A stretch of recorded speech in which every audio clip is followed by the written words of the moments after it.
What's going on, everybody? This is Daniel Namdar and this is Diamond Talk.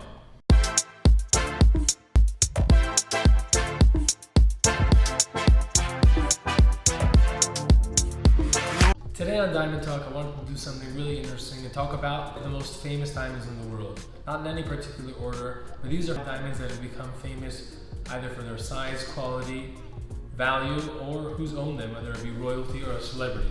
Let's jump in. At number one, we have the Koh-i-Noor diamond, which means the mountain of light. In 1849, it was recut in the reign of Queen Victoria and is now among the British crown jewels, weighing 108 carats. Originally, Victoria wore the stone in a brooch, but after she died in 1901, it was set in the crown of Queen Alexandria, which then transferred to the crown of Queen Mary, and finally to the crown of Queen Elizabeth in 1937 for her coronation as queen. The Royal British Crown itself is said to be worth $10 to $12 billion, and the Koh-i-Noor is one of the most valuable of the 2,800 diamonds it contains. Next, we have the Taylor-Burton diamond. This pear-shaped weighing 69 carats was originally cut by none other than Harry Winston. The diamond then sold at auction in 1969 with the understanding that it could be renamed by the buyer. Cartier of New York successfully bid for it and immediately renamed it the Cartier. However, the very next day, Richard Burton bought the stone for Elizabeth Taylor for an undisclosed sum, renaming it the Taylor-Burton. It made its debut at a charity ball in Monaco, where Miss Taylor wore it as a pendant. In 1978, Elizabeth Taylor announced that she was putting it up for sale and planned to use part of the proceeds to build a hospital in Botswana. Just to inspect the diamond, prospective buyers had to pay $2,500 to cover the cost of showing it. In June 1979, it was sold to a private investor with an estimated value of just under $19 million. Next, we have the Regent diamond, a truly historic diamond discovered in 1701 near Golconda.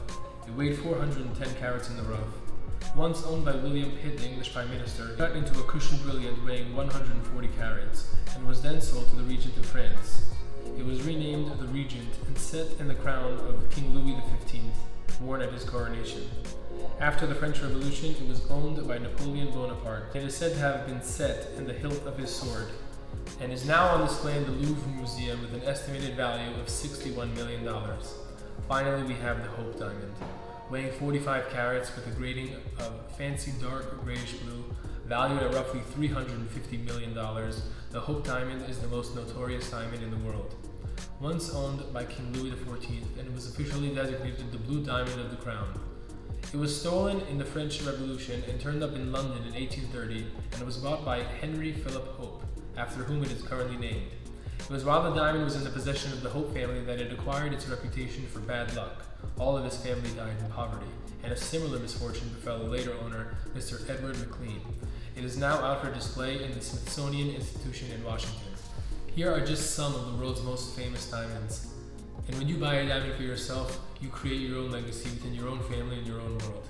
Thank you for watching.